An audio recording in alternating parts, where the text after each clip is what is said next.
A provação não é um acidente da vida cristã, e sim a oficina de Deus onde homens fracos são moldados em homens firmes. Vivemos tempos que glorificam conforto e vitimismo, e por isso muitos acreditam que dor é a ausência de amor. Porém, as Escrituras mostram o inverso. Deus disciplina os que ama porque sua meta não é a nossa comodidade, e sim nossa santidade. Quando o Senhor nos insere no fogo, não é para nos destruir, mas para expor o ouro que Ele mesmo colocou em nós. O cristão moderno quer atalhos, quer bênçãos sem quebrantamento e maturidade sem cruz.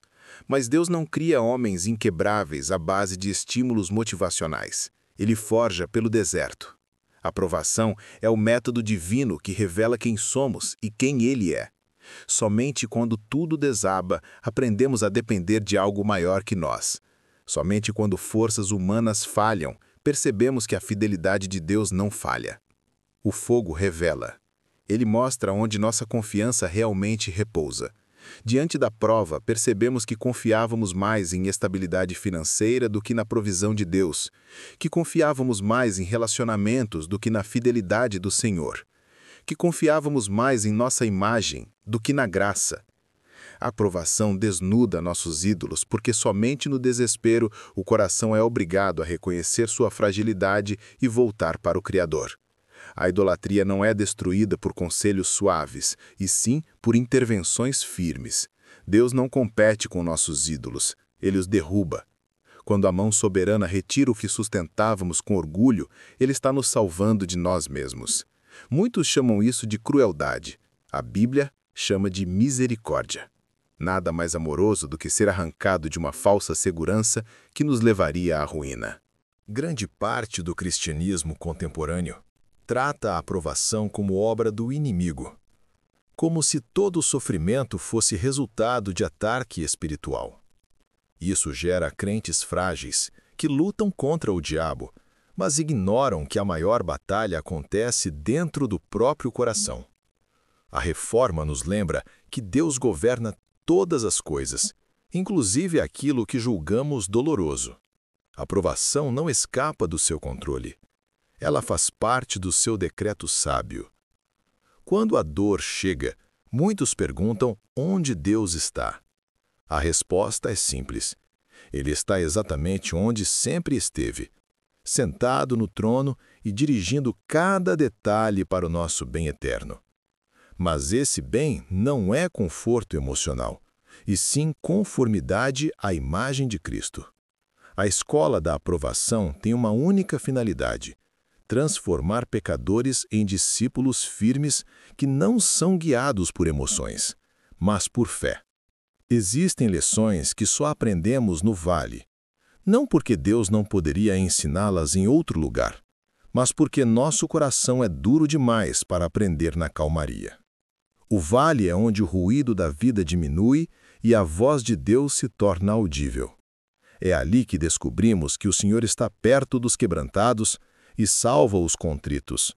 É no vale que a teologia deixa de ser teoria e se torna sustento real. A fé que nunca foi provada é frágil. A fé que passou pelo fogo se torna inquebrável. Não porque o homem é forte, mas porque aprendeu que sua força não está em si mesmo. Cristo sustenta homens quebrados e os transforma em colunas firmes. Cada lágrima se torna matéria-prima da maturidade espiritual. Cada desespero se torna oportunidade de ver o poder de Deus atuando na fraqueza humana. A provação purifica. Ela remove o orgulho que impede crescimento e nos torna conscientes da graça. Quando tudo vai bem, acreditamos que somos competentes. Quando tudo vai mal, entendemos que dependemos inteiramente da misericórdia do Senhor. Por isso, a provação não destrói a fé. Ela a aperfeiçoa. O ouro precisa do fogo para brilhar. A fé precisa da dor para amadurecer. Momentos difíceis nos lembram que a graça não é teoria litúrgica. É realidade viva que nos sustenta quando o chão desaparece. A graça nos ensina que Deus permanece fiel quando somos fracos. Mostra que não somos salvos pela força de nossa devoção, mas pela irresistível mão do Redentor. A provação tira o brilho do mundo para que Cristo brilhe com mais força. Homens inquebráveis não surgem da prosperidade, surgem da perseverança. Deus usa desertos como treinamento intensivo para os seus servos. Ele faz isso ao longo de toda a Escritura. Homens moldados por Deus passam pela dor antes de serem usados. O Senhor não desperdiça sofrimento. Cada aflição se torna ferramenta. Cada lágrima se torna semente. No deserto aprendemos que Deus é suficiente, que sua palavra não é adorno, mas alimento, que sua presença não é conceito, mas companhia real. A provação transforma cristãos acomodados em guerreiros espirituais. A fé cresce porque ela não tem outra opção. Quando a sobrevivência espiritual depende da confiança na promessa, o coração aprende a se firmar apenas no Senhor. O ponto mais profundo da provação não é entender os motivos de Deus, mas se submeter à sua vontade. A fé madura não exige explicações. Ela descansa. A teologia reformada nos lembra que Deus governa todas as coisas com sabedoria infinita. Por isso, ele não tem obrigação de justificar seu método. Somos nós que precisamos aprender a confiar. Submissão não significa conformismo, significa fé. Não negamos a dor, não ignoramos o sofrimento, mas reconhecemos que a mão que nos fere é a mesma que nos sustenta. A submissão é prova de maturidade espiritual, porque revela que amamos a Deus não pelo que Ele nos dá, mas por quem Ele é. Essa é a marca do homem inquebrável. Ele confia na bondade divina, mesmo quando não entende o processo. Deus não desperdiça provações. Ele as usa para preparar seus servos para tarefas maiores.